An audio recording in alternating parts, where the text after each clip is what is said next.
Hi, I'm Melissa, and this is the Book Break. And today we're talking to an urban fantasy author named Mel Todd about her Twisted Luck series. Let's bring her right in. Hey, Melissa. Hello.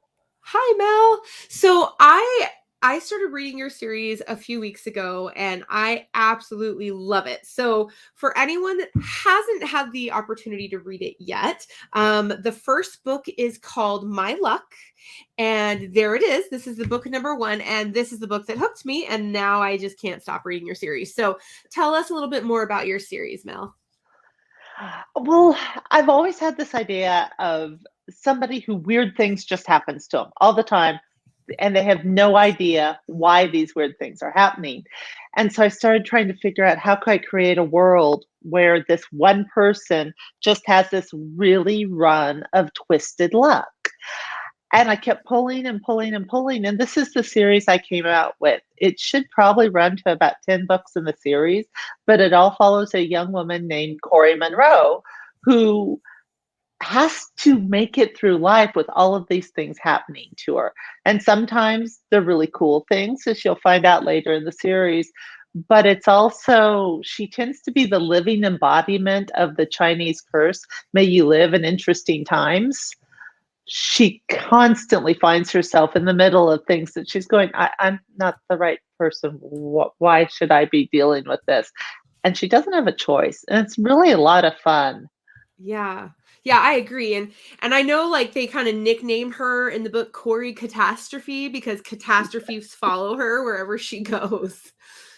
And something that I really enjoyed about this series that's different from a lot of other urban fantasies is it's like what you called a slice of life series. Yeah. So you have this girl in college just trying to get by and trying to become an EMT, and she happens to live in a magical world, but she just wants to like get her job and be able to support herself. And in book one, she's just, we learn about her family background too, and she comes from some hard things that she's gone through, and somehow she's managed to stay positive. Tell us more about that. I, well, a lot of it is just her drive to have control of her own life, which is Mm-hmm. an ongoing theme throughout all of these books. And the funny part is the last thing she has is any control over her own life. It is constantly out of her control. But I know that a lot of the things that people have said that they find interesting is that I've got a really strong found family because her own family just kind of sucks. So she's found a family with friends and their family. I've got healthy relationships with people who, it was one of the things, you know how sometimes a reader will tell you something about your book that never dawned on you?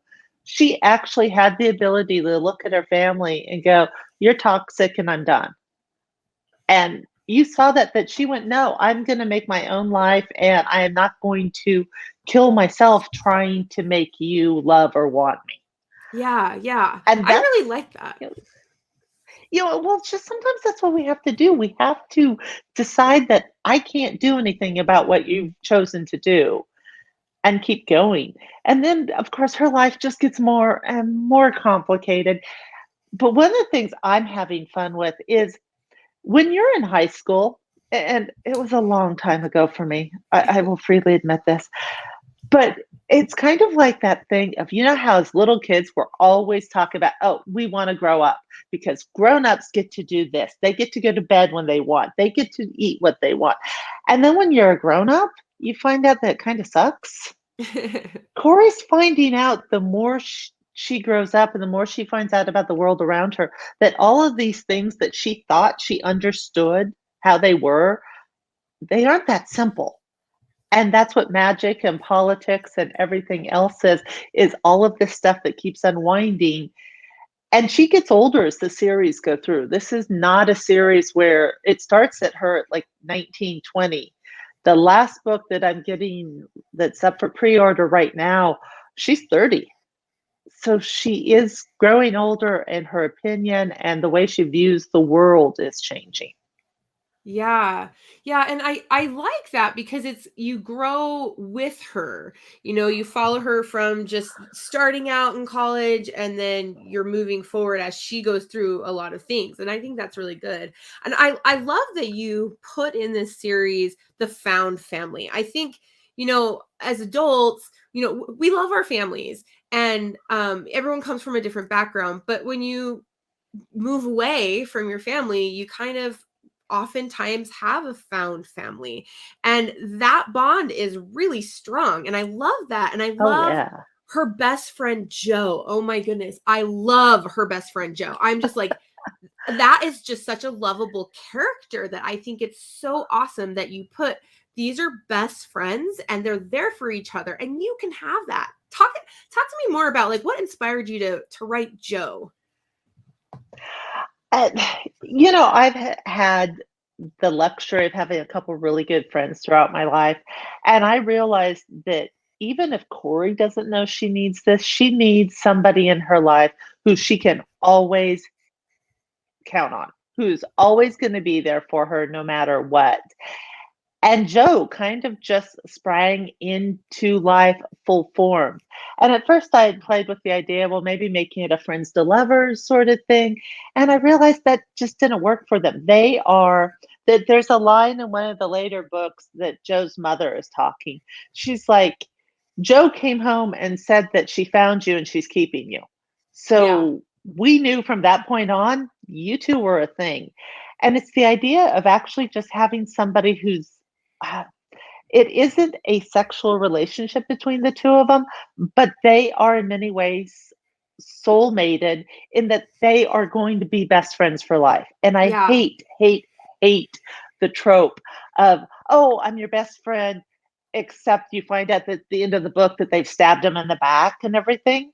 Oh, I have yeah. best friends that I would, base my life off of. And I would Yeah. never ever doubt. And I want a best friend that no matter what you're doing when you're reading this book, Joe has got her back. And Yeah. vice versa. It isn't that she's going to use Joe and walk away. She's going to be there for Joe too. Yeah, yeah, they're like sisters. I love that. And Yep. so let's talk a little bit more about the magic side of this because the magic in this book is different from, you know, other fantasy series that have magic. So this is magic based on science. And once they emerge and become a mage, then they have to go to school and they have to learn how to use their magic. And there's different elements. So tell us more about the magic in this book. Okay, so I am a longtime fantasy reader and a longtime gamer, and I always thought that most magic systems weren't, it wasn't thought out. The excuse I always give is lots of times you'll say, oh, I'm just a minor magic user. All I can move is a cup of water. And I'm like, I could kill people if I can move a cup of water. I can do almost anything to control anyone if I can move a cup of water. And so I wanted to create a magic system where I both acknowledged that ability, but I put restraints around it. And so one of the ways I did it is just because we're human, we want rock solid explanations for everything. Now, as you get further in the book, you'll find out it's a little bit more fluid than what most humans think. But in my world, let's say I want to make a cup of water boil. Well, first I have to understand, what does boil mean? I have to understand that that means heating up the molecules, so getting the molecules to move faster so that you create the friction and create the heat. And you have to have that knowledge to make your magic work. And as we go in, you'll find that a lot of the high end magic users have doctorates because they actually have to understand what they're trying to do. They don't just get to wave a wand, they have to understand that for me to make something float, I either have to cancel out the effects of gravity or I have to have enough airlift underneath it to lift it up and then enough lift coming down so that I can stabilize it in the middle. That's a lot complicated when you actually think about it, but it also puts controls around the mages is that you're able to both train them and indoctrinate them as to how they should use magic. And when you go Yeah. through 4, 6, 8 years of school, you're learning what is acceptable and how to use it. And the darker side is you also learn what the consequences are if you misuse it. Yeah, yeah, I really like that a lot. And for our viewers out there, you're gonna find in this series a lot of twists and turns that you weren't expecting, which I loved. And there's a familiar in there that you're gonna fall in love with. And so with animals Carillion. and magic, yes, I love Carillion. So this is such a fun urban fantasy series.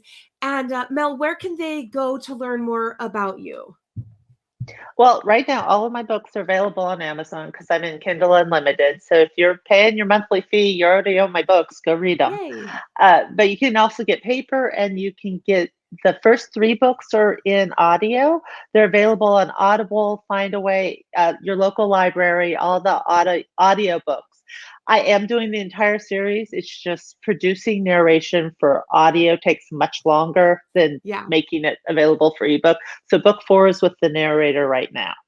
And then you can Awesome. find me at Badash Publishing, and it's ASH, badashpublishing.com. And then I'm Badash Books on Facebook, Twitter, and Instagram. I love it. Well, thank you so much for being here with us today, Well, thank Mel. you. And thank I you had a to our great time viewers. talking to you guys. Yeah, yeah. And thank Bye. you to our viewers. We'll see you next time.